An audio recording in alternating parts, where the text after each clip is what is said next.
need a copy of what we're naming.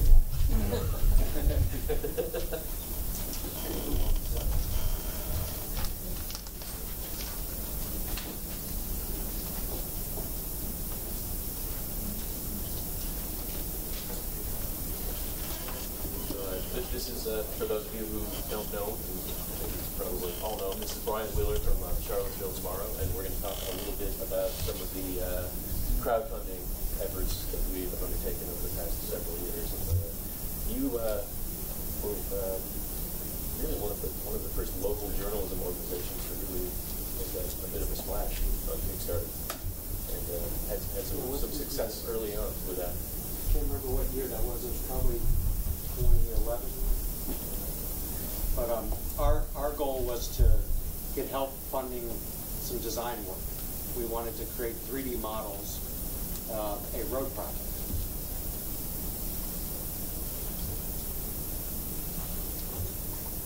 Well, we help in other ways too.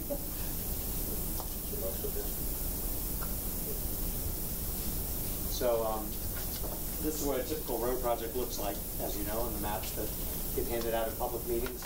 We wanted to hire an architect to build the road in Google Earth, create 3D models using SketchUp. And we knew exactly, how much that was going to cost to hire him. So that was our first effort at crowdfunding. It was a project that was, supplemental to the reporting that we were doing, and going to be a lot of value added for our readers.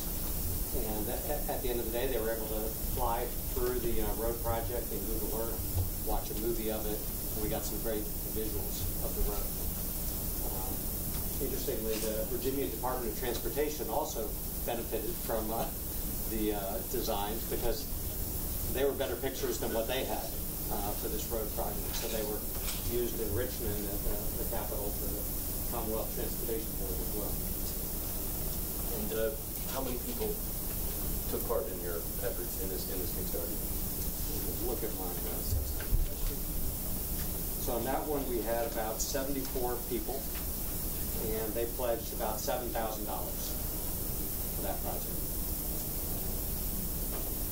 And what we've tried to do is highlight a few of the things that are 13 tips for Kickstarter based on our experience. Or all crowdfunding, I think. Yeah. Have you done anything outside of Kickstarter? We've only done Kickstarter, and we're doing our third one right now. We have one that is active. For TucsonSentinel.com, we did one Kickstarter, which was very, very successful. We did put quite a bit of work into making it as successful as it was. We have a project underway to take a photo from, at least one photo from every mile of the Arizona-Mexico border, which is some 370 miles of, in some places, some pretty remote, desolate areas. And we had a goal of $5,000, and we ended up getting $15,000. So that was quite successful.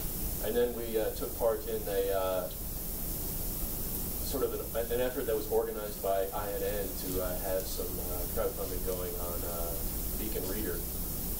And there were 6 INN sites that took part in that, and we had a small project there with, and it didn't quite meet our goal, but we didn't really put the same sort of effort into it, mostly because it came so close on the heels of that Kickstarter that we didn't want to really try and go back to the same people and ask them for money again, a month or two later.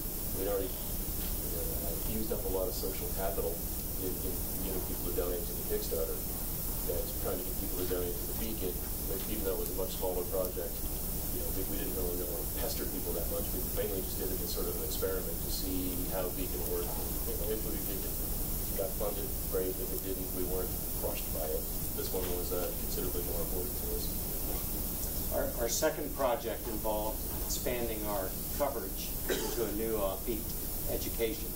We've gotten some lead gifts from the League of Women Voters. Actually gave us about $12,000 to start that, but we were having trouble raising the rest of the money to allow us to hire a new reporter. So we put out that this Kickstarter campaign was to finish the fundraising. In that one, we had 172 people participate, and we raised $17,000 $500 in the second Kickstarter campaign. How were you so successful with that? Because I see so many journalism projects that are sort of broad like that, not a discrete project, but I want some money to do journalism, and most of those don't go anywhere. So how did you get a beat funded where you're not saying, oh, I'm going to go do this one thing and this will be the result, but just I need another body taking notes somewhere? I think what we have working for us was we had a track record in the community.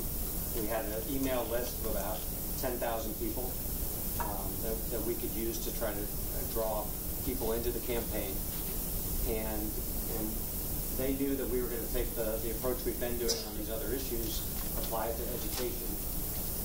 The downside for the person who we ended up hiring was he knew this Kickstarter campaign was running and that his job was on the line if it was successful or not. So it ended up being really stressful for this person who was an intern on our staff. And what we said to him was, we will hire you full time if the campaign is successful. So a lot of his family contributed, which was good for us. You've got to use every lever you can. But it was way too much stress. So one of the tips on here is don't put somebody's job in the balance if they've been identified. I wouldn't do that again. Although you could say that incentivized him to probably do more tweets and Facebook posts and all that stuff. Towards the end, he just was shutting down. He just couldn't handle it. And I would get these emails. He'd say, Brian, my uncle says he will pay the rest of whatever's needed. And I was like, tell your uncle, don't worry about it. We've got, other donors lined up, in case we need to close the gap. And have you sort of done that kind of strategy with all of your crowdfunding? You had some points where you had people donate. Yeah. We did with ours that we meet our once we met our $5,000 goal and we were already funded. We said if we can, I can't remember the exact number, but it was something like if we get another $3,000, we have somebody who is going to donate $3,000, right. Match dollar for dollar for that. I thought you all did and a really good job with that really kept it going. Yeah. Rather than doing that up front, we waited until we were funded and had got some attention just from that and kept the ball rolling along. Yeah. I thought your updates, and you can look at all the updates that they send out for this project, were really good. I backed this campaign, so I was in the loop to see how Dylan was running it. And I recommend if you want to do crowdfunding, participate and see how it works. Well, people notice if you don't ever back anything, and I don't back very much. It's on there somewhere. It shows on your profile how many campaigns you've backed. And if you've never backed anybody with even $1 or two, who's going to think that you were part of that little ecosystem? Yeah. So, and the last campaign that we're running right now is to mobile optimize our website. So it's a discrete technology project, and we have a stretch goal to add some other features that will help us do that. We can run through these. Yeah, let's so we don't miss a tip. We'll do them real quick, and feel free to ask questions as we go here. But we already hit the first one: back other people's projects. You can certainly back ours if you want to get some practice on that. Back is, and it's also in addition to looking like you're part of that community and part of the process. It helps you pay attention to what other people are doing through the process because you get the updates. And I think that's an important part of it. You definitely need to do a video. Kickstarter encourages you to submit a video that tells the story of your project. Keep it short. There's some tools, two of the tools that I talked about yesterday. We used Powtoon to do a little animation. We did not do a short video. And yours was good, though. I mean, you had high long. production We did about. It could have been better. If you need to have a teleprompter. Yeah. We didn't have a great setup, so you can tell I'm not quite looking into the camera lens, talking to people, and it detracts from it a little bit. But we ran a very long video. I think it's about 8 minutes long, actually, that we really got into showing people some of the photos and the work that we'd already done. It was kind of a demonstration of this is an actual concrete project that is happening, and we can hopefully pull it off and keep it going. Yeah. Number 3 is be prepared for it to get approved. You don't just go to Kickstarter and hit go. They have to review what you've submitted, so allow yourself a week so we can have that process. Pretty fast. Yeah, in our case, and I don't know if that's because we've done previous campaigns, but it was approved the next business day when we started ours. I think basically they run an algorithm on projects, and if you get flagged, then there's an actual human being that's going to go look at it. But if it doesn't, look too sketchy, it's a whole lot easier. Skip to number 5 on rewards. Kickstarter wants you to put out what you're going to reward people at different levels who contribute. And my advice is keep it simple. You don't want something that's expensive and then hard to fulfill, hard to mail, hard to keep track of. In our experience on our 2 previous campaigns, most, 43 to 47% of our backers did not want anything. They'll pick a certain level that they're comfortable with financially, but then they'll check the box that says, I don't need a reward. Now, the first time we did a campaign, we bought a lot of T-shirts because we thought everyone's going to want a T-shirt, right? We're going to give that to every backer. And then, 43% of them said, no, thank you. So I still have T-shirts available if you would like. Visit Brian, he'll give you a couple. I've got one. This next one, number 6. Well, actually, on rewards, we did things that were directly connected to the project. Some of the rewards were print of one of the photos, or we were going to do an actual book with some of the selected photos from the project. And some other things that were more experiential, come and have a cup of coffee with the team. Yeah. As we mobile optimize the site, one of the things we're going to give is a way for donors to help another nonprofit.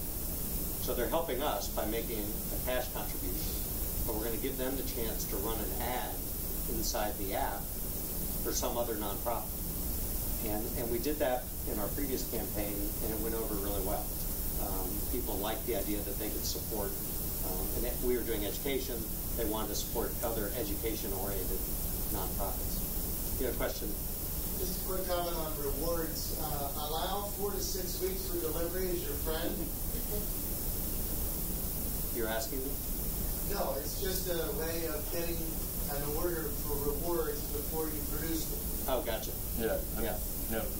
One of the things I did when I was really looking at Kickstarter was not looking so much at some of the journalism projects, but looking at a lot of the board game projects. Kickstarter's become huge for the board game community, where people are creating new board games all the time, and these things are getting funded in incredible ways. $100,000, $200,000 for a board game project. And looking at some of their tips, there are some people who do these things and then really delve down into their experience and are very transparent with their numbers and show you their budgets and show it, really break down how it works in a way that oddly journalists have not done. So check out some of those tips if you want to do a crowdfunding thing. Go read about people's specific experiences. Who else has done a campaign? Crowdfunding. Failed. Failed how badly? We got half. We didn't do a good job promoting it. It's a lot of work. You really have to make it part of your workflow for that period. For that month that you're doing it. If that needs to be part of your job, you're raising some money. It's not passive income at all. I've seen so many Kickstarters, especially journalism Kickstarters, where you can tell they're not working if they expect to throw something up and that people will come and give them money. It's not going to happen. You have to basically ask for almost all of it. But then once you get the ball rolling, it starts moving. Was yours successful? It's not over yet, but it is successful. Okay. Yeah. You got your pretty thing? Yeah, I did. Good. Yeah. And I think a lot of it, I think part of it is involving local businesses as well as individuals. Yeah. I had a question for you. You've done Kickstarter and Beacon. Yeah. What's kind of your take on the differences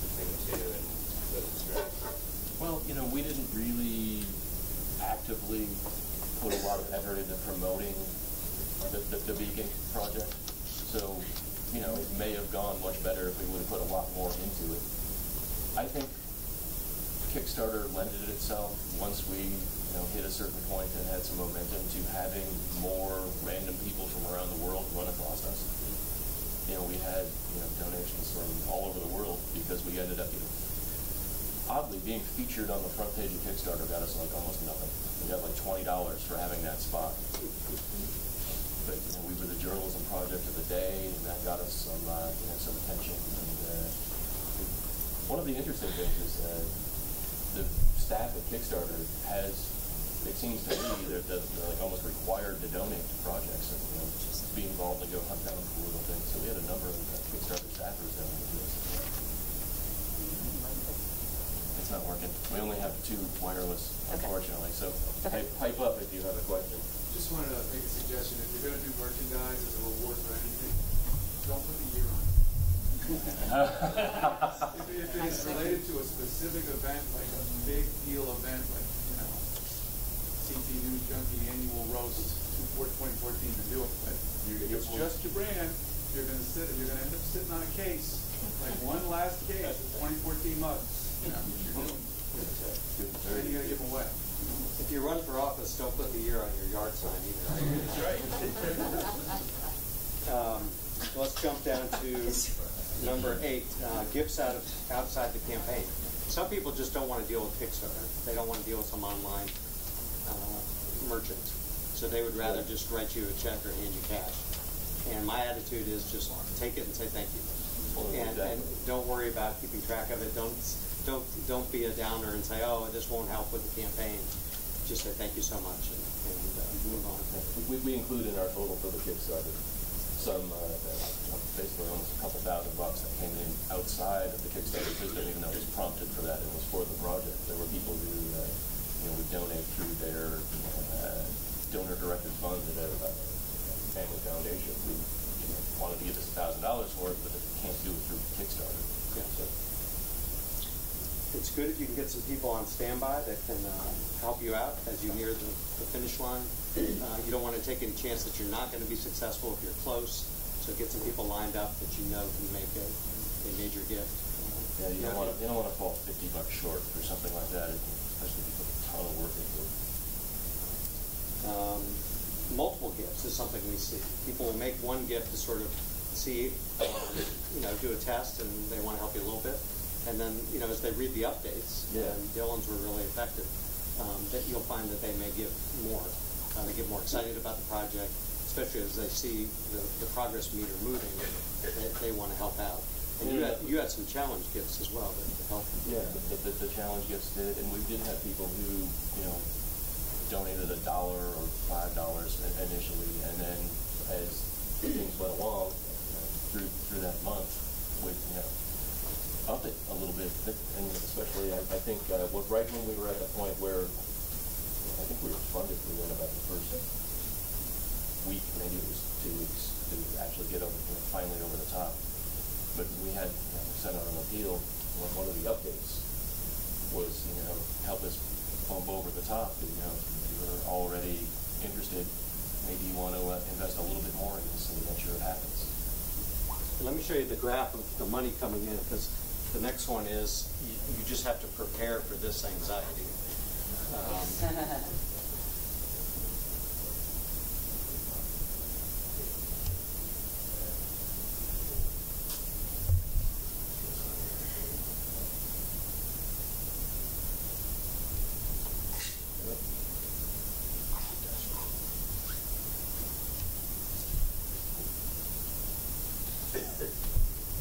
I don't know what yours look like, Dylan, but this has been our our education one was a better slope, but on this one, you know, a lot of it was last minute, and you just have to not panic too much. At what point was this funded? Did you just speak over the 7,000? All right, so the green line is the funding line. The day before the end. Yeah. Wow. And that's very standard. You know, across all the platforms, on Beacon, on Kickstarter, that there's the middle 2-week trough. Yeah. So don't get bummed in here.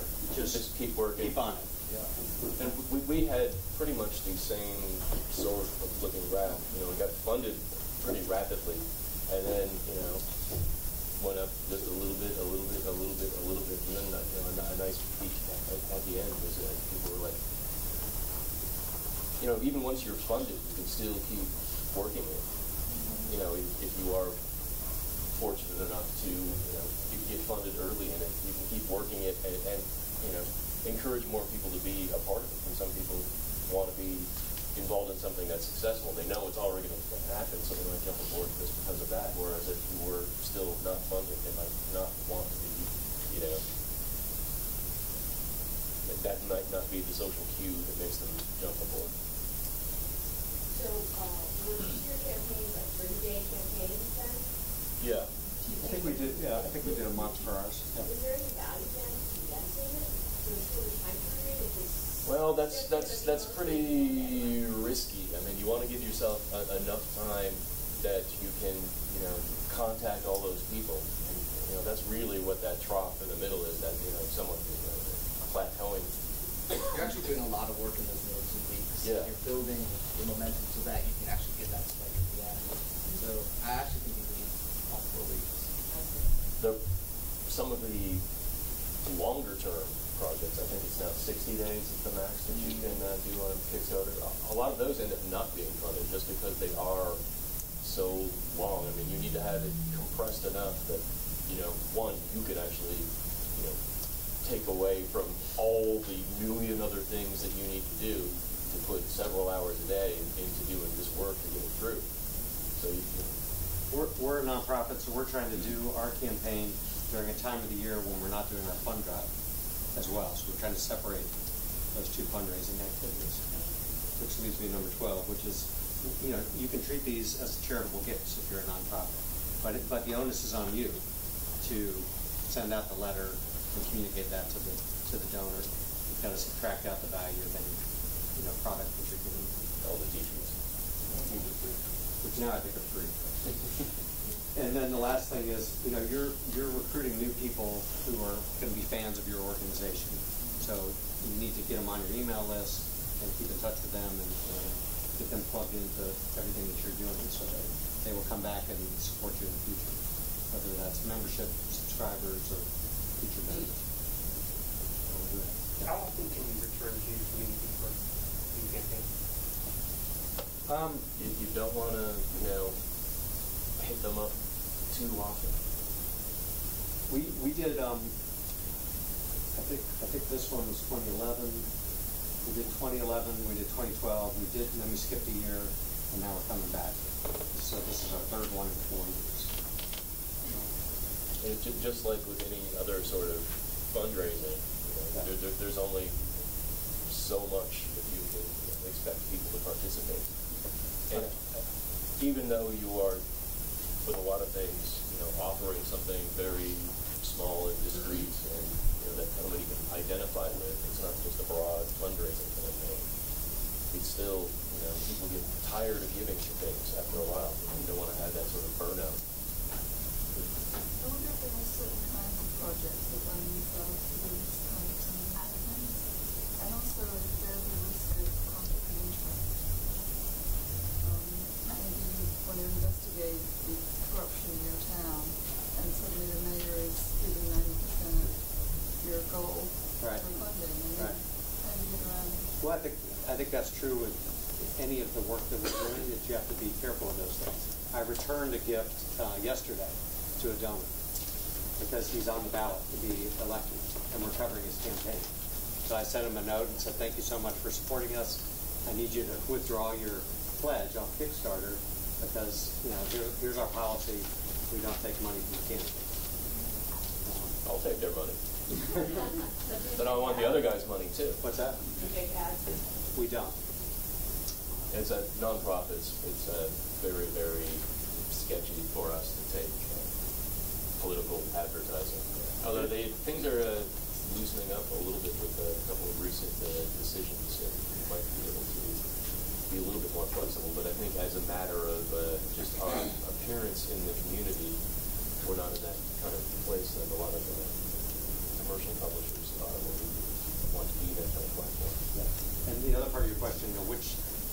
types of campaigns to be more successful than others?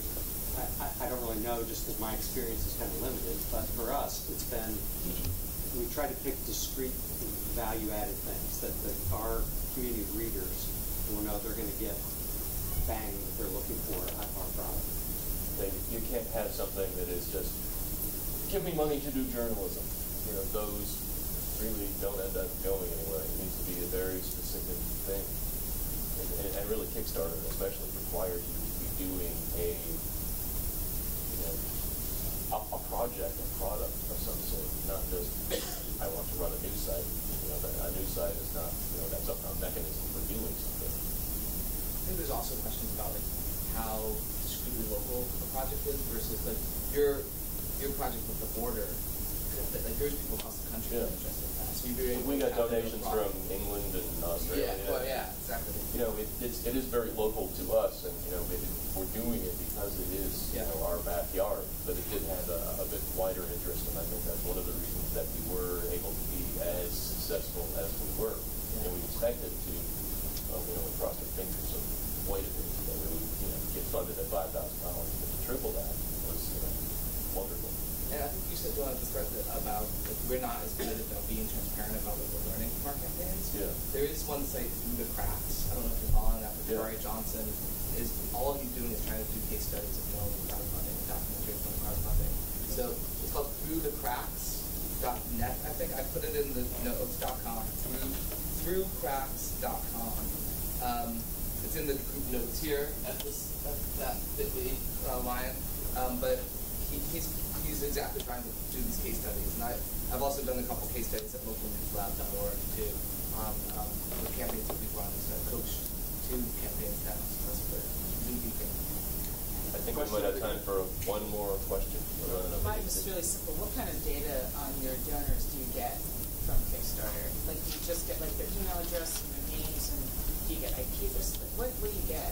It's pretty limited. You get enough to, if they ask for a reward, you get enough to fulfill that.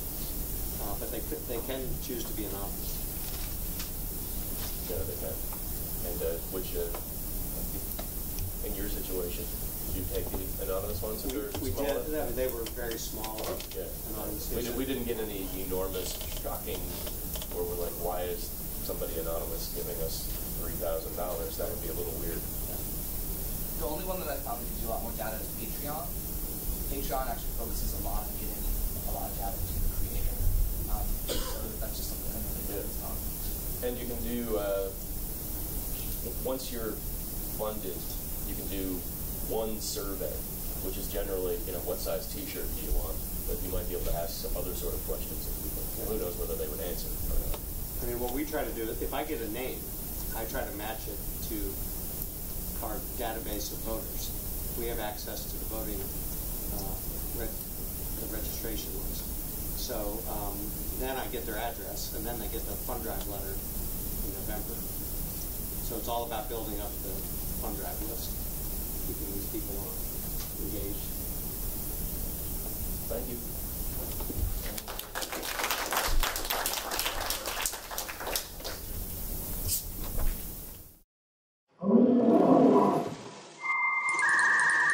Thank you.